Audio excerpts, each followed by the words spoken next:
welcome to the Clear Channel. I know we have some new faces in the training room that are in the office this morning. So Noel, if you could turn around and have people do what they do. So pull out your cell phones. I know you use them today a lot. Go to YouTube. I'm waiting, ladies. Ladies, I'm waiting. Go to YouTube. You know that YouTube thing that you were on earlier today, and type in KLEAR, Clear Channel. KLEAR channel. You're going to see my face and a ton of content around leadership and entrepreneurship and being successful in business. And when I tell you today's call is going to be awesome, I can't wait to get into it. So please subscribe. So our goal is to be over 1,000 subscribers. We're over 900 subscribers right now, which is pretty cool. But our goal is to be over 1,000 by August. So thank you, Noel. Make sure everybody's doing that in the office there if they haven't already. I appreciate that. So we're going to jump right in. So we have Vanessa Castaneda on the call this morning. Vanessa, how long have you been an entrepreneur? 15 years. 15 years. She went to the coolest and the best high school in the country. You want to share where we went to high school? Yeah. So Ken and I are both from South Florida, and we went to St. Thomas Aquinas High School, home of the Raiders. Go Raiders. And it's funny thing is we had no idea until we met each other years later. So Vanessa is actually a lot younger than I am. So it's pretty cool. So Vanessa, do you mind sharing a little bit about life growing up? Obviously, you still live in South Florida, so people have some context around you and your journey so far. Yeah, so I'll do a quick Hollywood story. I am from South Florida, born and raised. My background, so my family, I'm Hispanic, I'm Italian, and Palestinian. So I'm destined to be a tan. We eat a lot of good food. Grew up in a big family. I'm one of 7. So we are 6 girls, 1 boy. My father is an endocrinologist, and my mother was like in real estate and stuff, but she was like a certified diva. She was amazing, like great energy and all this stuff. So growing up, education was always really important to my parents, and my older siblings are both physicians, and my other sister got a master's. And then I went to college at Loyola University, New Orleans. I had a partial scholarship. I went to school there. I graduated with international business, marketing, and management degree. And when I graduated college, I was supposed to go to Belgium and do this like externship for the US Embassy. And last minute I stopped in Orlando. It was kind of impulsive. And the reason why I stopped in Orlando is my husband, Brian, and I, we dated since high school. So he went to school in Orlando. And on the way home from New Orleans, I stopped. I decided to live in Orlando and see if we worked out, which is very unlike me. And thank God I did, because we ended up getting married. It's how I got into the business. I met Sarah Ward, who's my promoting owner. I interviewed there, and that's where I started the business. And selling office supplies, selling Quill office supplies, business to business. And since then, I opened up my office. I've switched programs 11 times. So I really just believe you love the one you're with. I always get that question, like, what's your favorite program? It's whatever I'm selling. I've gotten to work with great people like Ken. I lived in Tampa for a couple years, and then I moved home to South Florida with Brian. We knew we wanted to have kids and kind of build our family, and I wanted to have my kids grow up with my family around them. So I moved home, and I've been in Fort Lauderdale now since 2012, I want to say, 2012. And I have 2 kids, Kira's 7, Gavin's 5. Brian and I have been together for 24 years, married for 14 of those. And I've been in the business ever since. So that's my Hollywood story. Awesome. I can't believe the kids are so old. Isn't that crazy? I saw they're so cute. Oh my goodness. So tell us about that early, how old were you when you got into sales? I got in like right after, not so far long after I graduated college. So early 20s. I opened up my office when I was 24. So I was, relatively young. I mean, and now I'm relatively young back then. Um, but it was like a good experience. I thought this business was kind of like, I don't know why no one really presented it to me this way, but I felt like it was like getting your master's. Higher education is so important to my family. And I knew I wanted to go into the workforce. I didn't know what I wanted to study. But when I found out that I was going to be trained and developed and I was going to be cross-trained in all these things, I kind of saw this a little bit like a master's program in entrepreneurship and in business. And then the second part of it was like sales. I thought everything in life needs sales. My father's a physician, and I think sometimes people don't realize that that's, supply and demand. If there's no sick people, then you don't get paid, so you're selling yourself and your services. And I just understood that at an early age that I had to get good at presenting myself and I had to get good at selling myself and my vision. And I thought this business was going to give me that. Awesome. What was a big challenge for you in sales? So obviously, to your point, that education and that learning about yourself. Any big challenges when you started? All of them. I think Sarah Ford once told us there's like a part, I guess, in Harry Potter when he looks in the mirror and the mirror tells him, his biggest fears or whatever. And she always used to explain how like the field is going to disclose your biggest strengths and the biggest areas of opportunity for you to work on. And I never understood that until like I actually went my first week solo, and I was like, yep.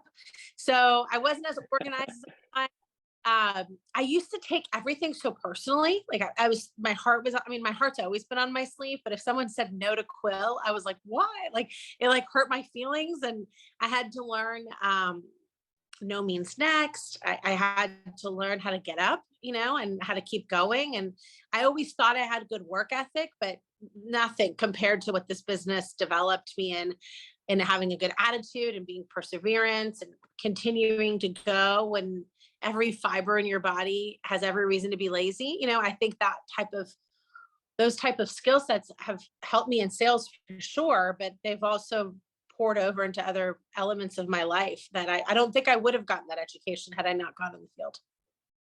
Nice. And obviously moving up, you moved into leadership roles, started training people. Any tips on leadership now that you've obviously been running a business for a while? And I want to get into some of the things you've done since you've been running your business, which I'm very fond of you as far as all the charities you do. So a little bit about leadership and any tips on leadership. Yeah. So I was thinking about that last night. Like, okay, so what are some good tips for leadership? And I think the first thing I think is important is just be honest. I think that before any skill sets, before anything happens, you have to be honest. Like, and it's okay if you don't know the answer. It's okay if you make a mistake. It's okay. But I just think when you are honest with people and you are transparent, I think that's where people start buying into who you are, because they know that you're the real deal. Like, it's not like, do I have this version of Vanessa or this version of Vanessa? It's just, this is who Vanessa is all the time, no matter what situation that she's in. So I think the first piece is like, don't be afraid to be honest. You don't have to be flashy. You just have to be truthful. And then as far as like to be a great leader, there's going to be elements of like leading by example, of course, and doing the right things when no one's looking. But I think for me, what's made great leaders in my life, I always think about the times that I've not been so hot, like not the times that I'm winning and on top of the mountain, more of the times that like I've doubted myself, or it's been foggy. I've lost my vision, and like, who were the great leaders that showed up at that time? And I think the first thing that stuck out in my mind, for example, Ken's been one of those people for me, in case you guys missed the memo. So you're like in good hands. But I think it's so crucial to hear from a leader that whatever someone's experiencing, they're not the only one. There's a level of like empathy and compassion for the process. And I always value that in leaders. Like, instead of everyone trying to patch me up, just let me have my moment and let me understand what that moment is so that I want to get up. So I think there's so much value in that. Like, no one really cares that they're going through adversity. They just want to know they're not the only one. And they want to know that other people have gone through it, can help them get through it.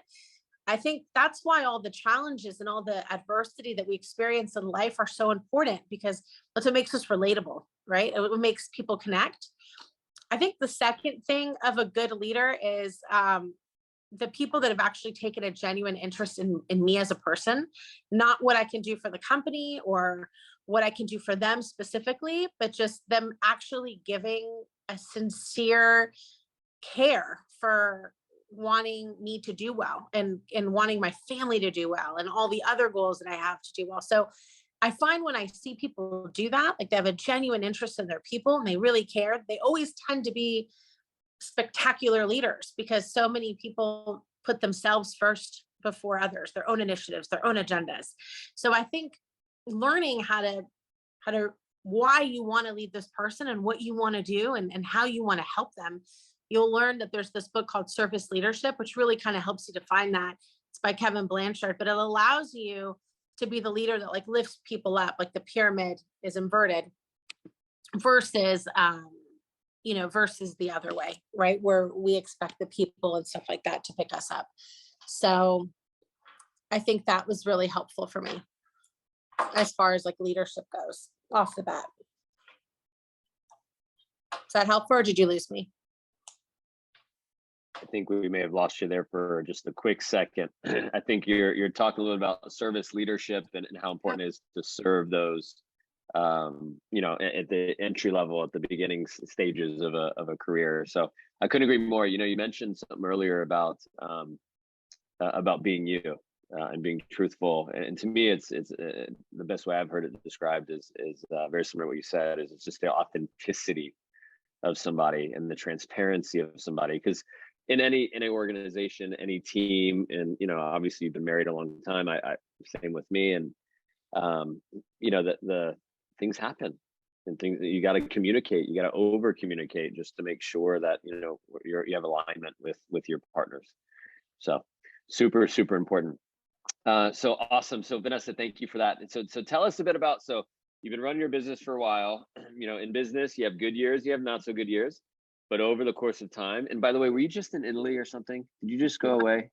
I was. My mom's 70th. We all went to Italy, Rome, Florence, Sorrento, Capri. We went to Tuscany and Chianti. It was awesome. So it was it was awesome. Okay, cool. I was like, wait a second. Did she have when I sent you a message, I was like, oh shit, she may be like still in abroad or something. But okay, cool. That's awesome. And yes, I saw pictures, and I can imagine your dad having so many daughters. Oh my goodness. I have 2 boys. I can't handle them. How do you imagine? So anyways, so tell us about, again, one of the things I'm really fond of you and what you've done with the orphanage. Do you mind describing kind of the orphanage, what happened there, and you and Vera and Rebbe stepped in and what's over the last, it's almost been 10 years now that there's been a lot of donations, a lot of money raised, right? So do you mind sharing a bit about that? Because that to me is the coolest part about, it's kind of entrepreneurship crazy. is cool, money is cool, life is good, family good, but like giving back, like you give back, to me, that's just awesome. So we went on a girls' trip. Typically that's like a spa or like a nice relaxation thing. And we decided to go do good, so we picked an orphanage. Rebbe found it, and she picked Belize because it's English speaking, and we were like, that's what we're going to do for our girls trip. We're going to go give back and work with orphans. And I've always done stuff like this. Like I've done missionary work, I've always fundraised, I grew up that way. I mean, our high school is that way, so it's just part of life. So this was an opportunity for me. My daughter was like 3 months old. Like she was very like itty bitty, I think 3 or 4 months old. So we went, and not knowing what to expect. It was, you think of an orphanage, you think children are going to be, I don't know. My expectation was like maybe like closed off, like not heard, neglected. Because some of the kids here have been neglected, trafficked. Do you know what I mean? Like just their parents have died, or they've been abused, or you don't know what's going to come with that, right? Like with that type of trauma. And we were so surprised, we show up, and the kids, what they really want is the same thing like, your kids want, Ken. Like they just want hugs and look at this drawing, and will you play soccer with me, and will you watch me jump, and look at this, and it's just love and attention. And their conditions, you know, at first it's kind of hard when you go, you don't want to judge, you don't, you know, you want to go with an open mind and respect their stuff. But I remember we went and it was like so hot in these domes. And we're like dripping sweat. And I'm from Florida. So it's not like I can't handle some heat. Okay. So like I can handle heat and humidity, but we're dripping in sweat and like we end up like buying fans, right? Because we're like, this is just insanity. And then the kids come in for their food, and it's, imagine like a pita bread cut into fours, you know, like equally cut into fours. They get 1/4 of a pita bread and a hot dog. And I remember being like, that's a light lunch, you know, like whatever. And the kids eat it. And I'm like, well, maybe they're not hungry, maybe at dinner. And then at dinner, I remember they had like a little bit of rice, like no more, probably the portion I should be eating, but like no more than like the palm of my hand. And they had like some beans, but like that was it. Like I never saw veggies or fruits or anything. And then one day we were like, well, let's do pizza. Like, let's order, you know, total American move. Let's order some pizza for the kids. And I thought they just didn't have big appetites. And then we ordered pizza and these kids are like devouring pizzas. And one of the little kids is putting pizzas, like with wrapping it in paper towels, asking if she could put it away for tomorrow, or she could save it for her brother. And then I realized like, these kids don't have little appetites. They're hungry. There's just not enough food.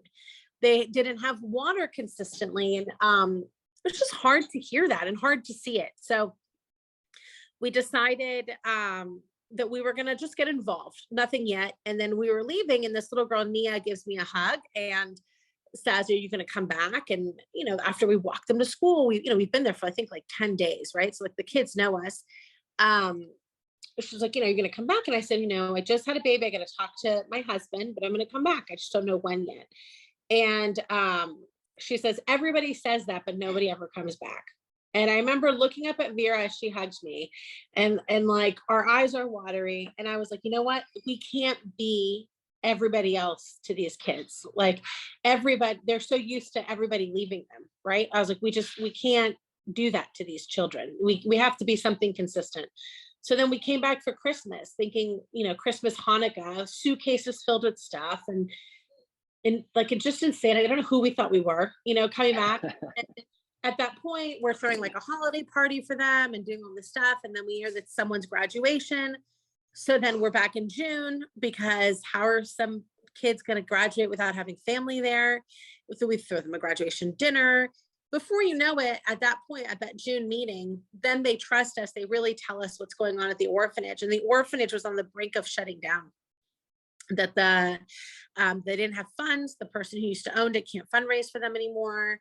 And as Vera and I are brainstorming, if you know Vera, within 3 seconds, she already emailed the founder of the place. And I'm like, what are you doing?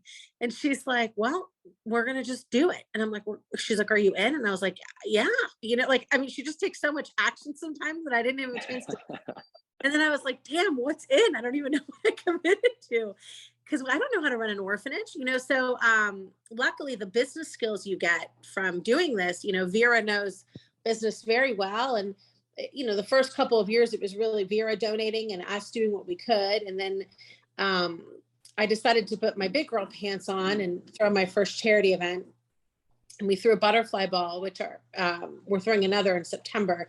But we raised like 50 grand. And then I see guys golfing all the time and I'm like, there must be money in that. So then we threw a golf tournament and then we raised money there and then another butterfly ball and then a golf tournament. And I think last year we raised over $100,000 for the orphanage. We gave money to like 9/11, the victims of 9/11 for their anniversary. And we gave money to other stuff. But it's just evolved. We're on the board of directors and we're throwing charity events and Vera's getting big people to donate. And because of the effort that, you know, Rabbi, all of us put in, the orphanage gets to stay open. And we don't take that lightly. You know, we're not in a place where it can run itself and there's money pouring in. It's a lot of effort. And we really rely on these events. And Ken's been a sponsor of our golf tournament. Like every dollar counts. But yeah, we're like in the water swimming. So there's no turning back. But right. These kids really rely on our advocating for them. Yeah. Yeah, I think it's super neat. And so you guys may or may not know this. So she mentioned going down there with presents. So every year, Vanessa sends emails out among our organization of partners and owners running offices and families, come together and they basically pick a child and that's their child for the year that they go out and get presents and Vanessa puts together all their sizes and shoes and everything.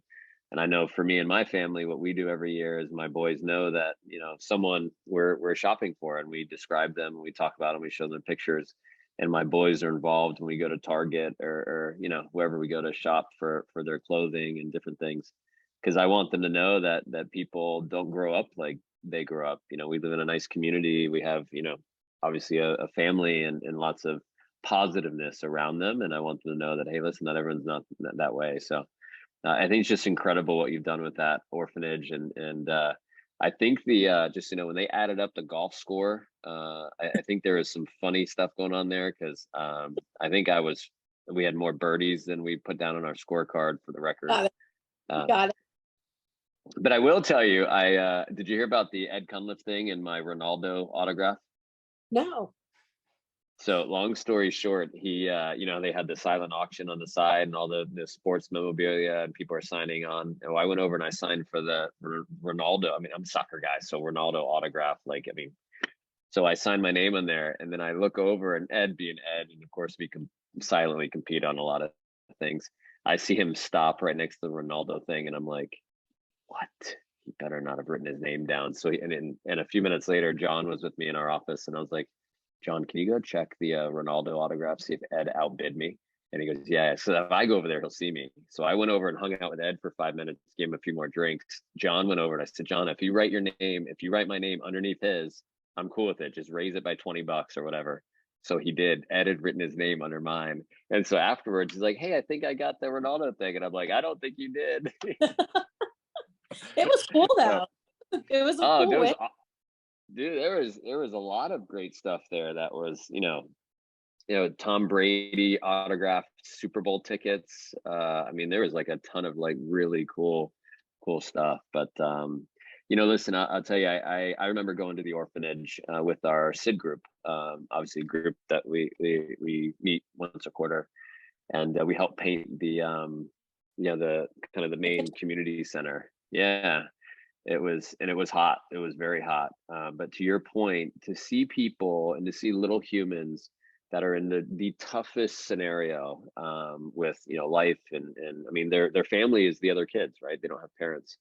But to see them with such amazing attitudes, like that's the thing that blew me away. I was actually absolutely shocked about how positive they were. Um, Anything, obviously being an entrepreneur, you've had a chance to do this. What do you think's translated to being able to run that orphanage? Any skills that you learned? Because I'm sure there's people on this call that maybe are listening to this at some point would love to give back like you have, Yeah. and the skills they're learning now can translate. I think, since I've done this business, I opened up McCaffrey Ventures, which is what allowed me to like fundraise and do a lot of these events. Use my married last name for that. And I remember I sent my husband the, Florida state, EIN number. I was like, opened up another business. He's like, whoa, I like the name, last name. And I just remember like as much as there's so much unknown, the skills that we learn here transcend any industry, like any industry. So like the business is business. So our ability to ask for sponsors, our ability to negotiate contracts for events, our ability to promote and get people excited about donating gifts. I mean, Ken's family, his boys wrap the gifts themselves. It's like my favorite package to open. But there's because they're so bad. Yeah, but the kids appreciate that. Do you know what I mean? Like they can see that a child wrapped it for them, and getting people excited to donate their time. We actually started the Butterfly Children's Charities, which is a DBA under McCaffrey Ventures, and advocated women that some of them work, some of them don't work anymore, but used to have like really high profile jobs in corporate America. Price Waterhouse Cooper or top accounting firms, and these women are like super talented, and they're volunteering their time being like the head of marketing, the head of our finance, and we have a whole committee and chairs, and we operate like a business. We have a budget, we have spreadsheets, we forecast event cost, negotiation. I mean, one of the women in operations, like Maritza, she's like a high person in like UKG. And so our ability to like recruit women or recruit volunteers or recruit other organizations comes from this, our ability to go business to business. I literally go business to business and ask for donations and auction items and sponsors. And everyone's like, how do you have the confidence to do that? I'm like, girl, you have no idea. I went in the field. Like I do icebreakers and wave and build rapport and all that stuff. Yeah, like the wave and like, hey, can I get a minute of time? You know what I mean? Like all of that stuff I learned, and even like negotiating the venues, they would have cost X amount, and I'm able to get $7,000 off and free this and whatever, because I know impulse factors. I'm like, you're not using any impulse factors, I will. So I just think those skills are so important, and goal setting. And I don't think when I was in the management development program, I knew I was learning good nuggets. I knew I was learning gold, like nuggets of gold. I just didn't know how it was going to play out. And the skills transcend everything. You are going to understand that everything you learn here is recyclable in all elements of your life, and it will catapult you to be the best version of you, but also to hit your goals in different areas. And that's why I think this business is so rich, right? It's not one dimensional. I mean, this can help you in anything. I bought a medical practice in a year ago, and everyone's like, you're not even a doctor. I'm like, yeah, I'm not a doctor, but I know business, and we've been able to grow it. And now we're going to open up another medical practice. And everyone's like, what are you doing? I'm like, this business taught me how to do all of that. And I think sometimes that's the real opportunity, is get the most out of this so that you can impact and help the lives of others at a capacity greater than yours, and Ken's going to teach you that. So there's just no better training. Awesome. Well, I know it's coming up on 10:30 in respect of your time. Obviously, I know you got other things you got to do today. Any final thoughts, Vanessa? Thank you so much for all of this. I love the impact you make, not just in our organization, but obviously in general. And I appreciate that about you. But any final thoughts for everyone? Yeah, I think my biggest thing first, thanks for having me on the call, Ken. I think you're great. And I know any person in your crew has always been wonderful. I love your team. You guys are always welcome to come visit. I will do whatever. Consider me like an aunt. I will do whatever you need. So my final for you guys are, simple. I think I heard this one time from Matt Osborne. It was really impactful. And he said, winning is just about stacking one good day on top of another day. And it's just how many good days can you stack on top of each other? And for me, that was so important, because sometimes I didn't have the foresight or the vision, the long-term vision. I could only see what was in front of me as I was developing, but I could commit to a good day. I could commit to doing my best, having integrity, working a full day, playing full out. If I was training someone, doing everything full out the way that I'd want someone to do it for me. And what happens when you start stacking those good days is they start becoming good weeks, good months, good years. And I think that's where you build this momentum, where people are like, oh my gosh, this overnight success.